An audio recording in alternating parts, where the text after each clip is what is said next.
friends, welcome back to our happy place. We are back with new episodes, and these episodes are called Motivational Monday. It's going to be a marvelous time. Come on in.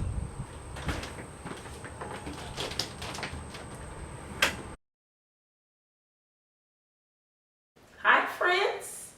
Welcome back to our happy place. Another episode of Motivational Monday. And today, I'm going to be honest with you. I normally film videos on Saturday and just have it scheduled to upload on Monday.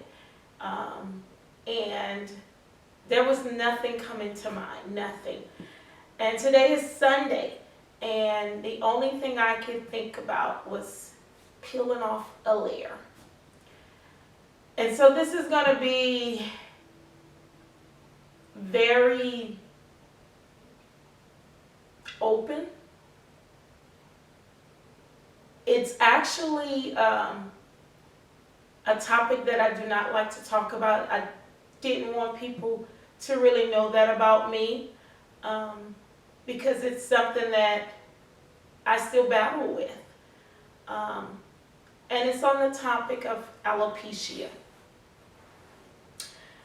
I battle with it mainly because, and let me say this up front, I may get emotional with this video because I've never went to this magnitude to talk about alopecia in my life. So, and yet I'm here sharing my story with the world because I really do not know who may see this. And the reason why I never really talked about alopecia was because, one, I was ashamed, and two, why me?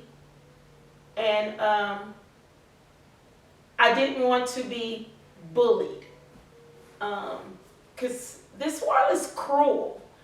And when you reveal something about yourself, people are not kind. And I didn't want to face that, if I want to be honest with you. I started noticing hair loss maybe about 8 years ago.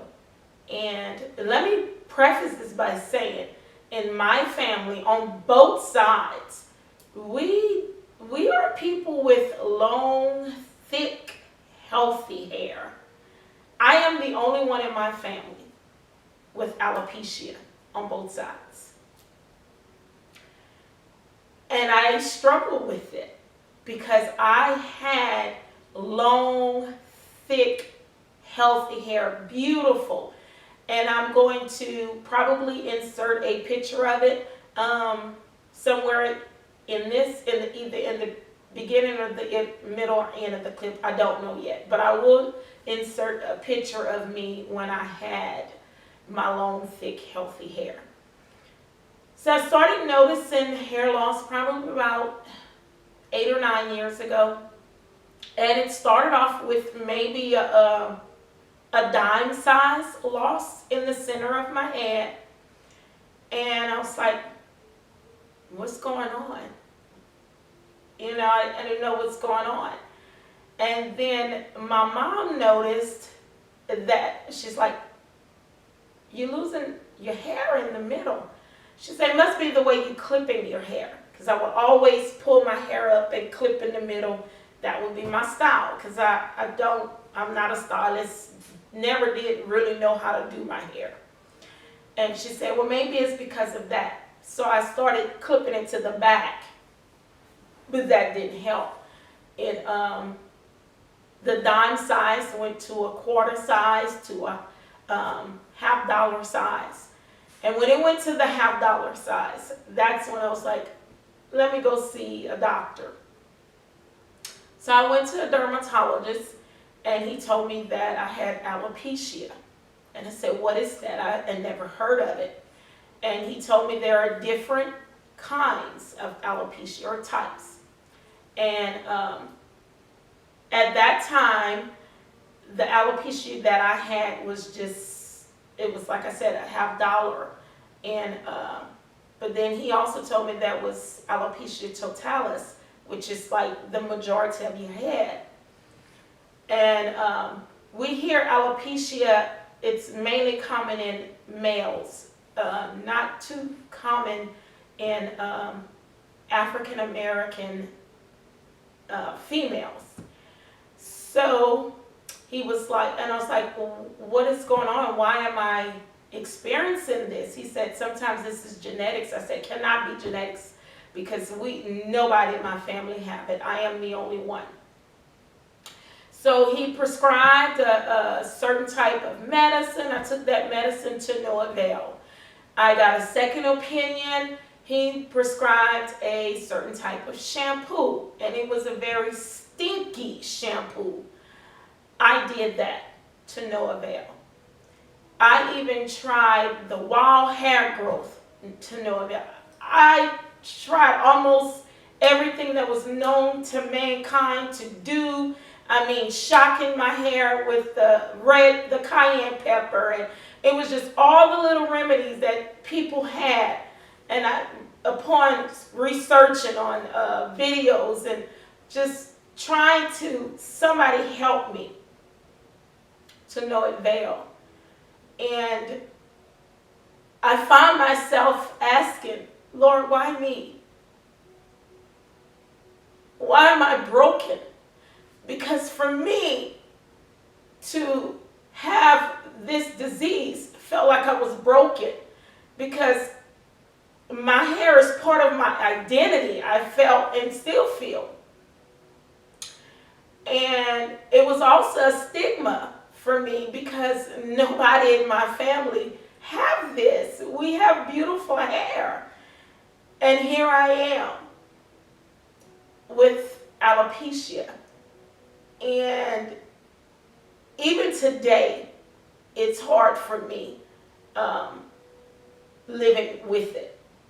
And to some people, it may be like, oh my God, girl, get over it. It's just hair.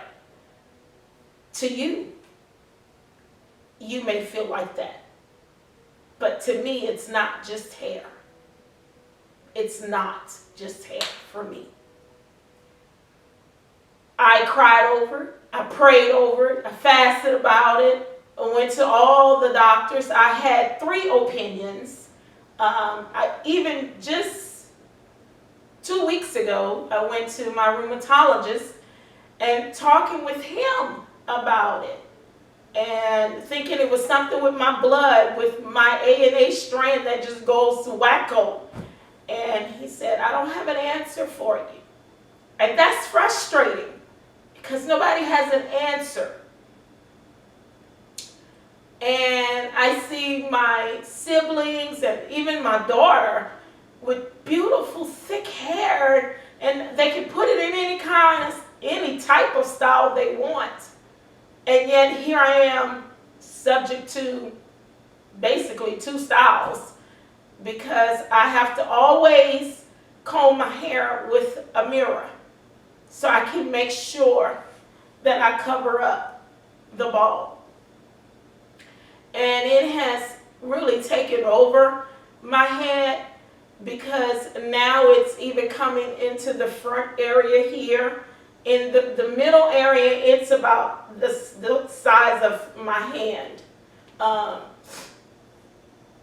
So I can cover it up a little bit, because I still have hair to the back and to the front, but it's very thin. And so it's hard. I even went to beauticians to see if maybe there's some type of remedy they know to wake up the dead follicles. And most of them would tell me, well, you probably need to just look for, wigs, units is what they call them now. And I never wanted to wear one, because I always felt like I wanted to be me. all of me, the real me, the natural me. Um, and I felt like people wouldn't think I was beautiful anymore because I didn't have hair. Because of course, you know, in my last video that I always wanted to be loved. And part of being loved to me was being beautiful, you know. And my hair was a part of my beauty. So with it gone, it's like I wasn't beautiful anymore. But the Lord in his kindness said, Mary, I love you just the way you are.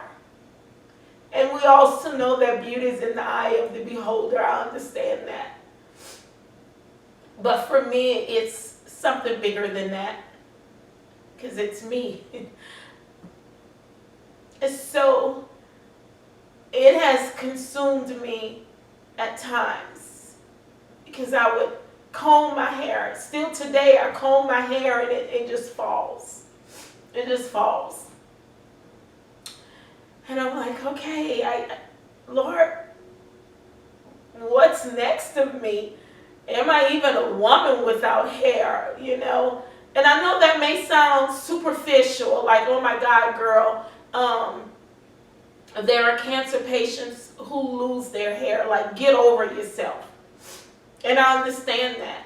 But I also know that once the cancer is gone, their hair comes back full. I know numerous of cancer patients who are in remission and their hair is grown back like it had never been gone. But you can research it. Alopecia is not something that you come back from. If anything, it gets worse. I do know of one person that had alopecia. I think it was like a dime size or maybe even a quarter size, and her hair has grown all around it so you don't really see it, you know. Excuse me, but that isn't the case for me, and that isn't the case for most people with alopecia. It's like when it's gone, it's gone, you know. But I do want to encourage anyone, any woman that, because, I mean, like I said, it's common in men, and so they just either bald their head or just they get over it. And I guess I can tell myself, get over it, Mary, but it's easier said than done. But I do want to encourage someone out there that if you're feeling like how I felt like, you're not beautiful, no one will love you, something's broken, something's wrong with you, just know that the Lord loves you. And he knows every number of hair on your head. And I'm not talking about just the amount of hairs, but he knows if this is number 1 and that's number 2, you know, he knows. And he says you are fearfully and wonderfully made. He doesn't make a mistake. I am not a mistake. And I am loved by my Jesus with hair or without hair. And the same with you.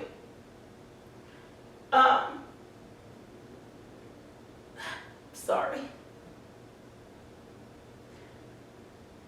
I didn't realize how much this still affects me. Forgive me.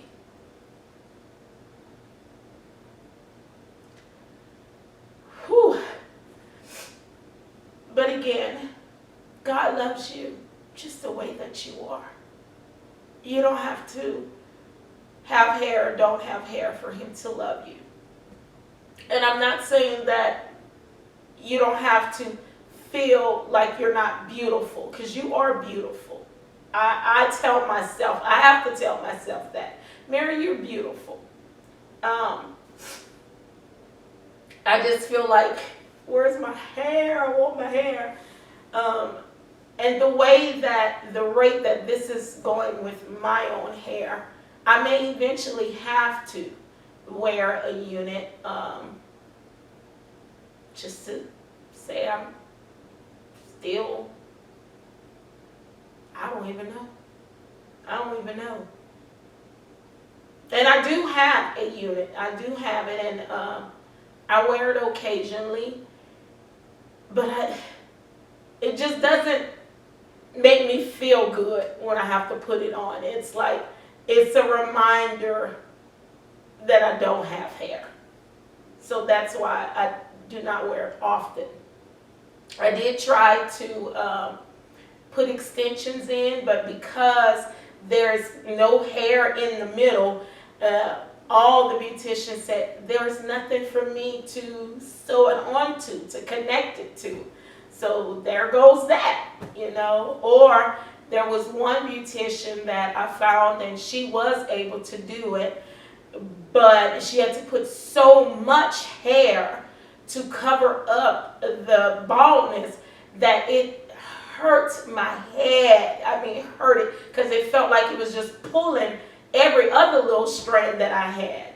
So now I did feel very beautiful in that style, and I just thought I was, yay, I'm so pretty again, you know.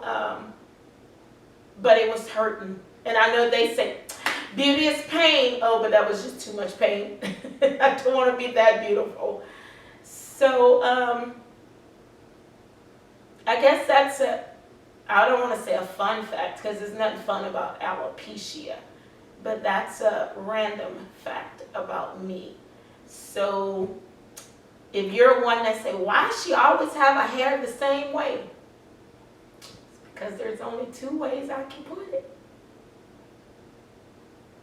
Now the hair that I do have, it's about right here, you know, but it's so thin. It's so thin.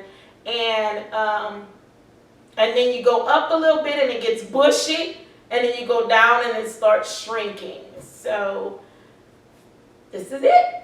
This is me peeling back a layer, taking off the mask, if you will. And I probably might regret doing this, because people are so cruel. So cruel. I may not be the only one. There may be one of you, or someone that you know that's struggling with dealing with the fact of having alopecia.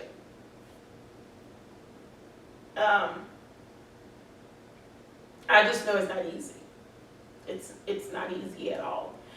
And I will say that it's good to have a good support team that will encourage you, letting you know that you are not your hair, you are not who people think you are, whatever the case may be.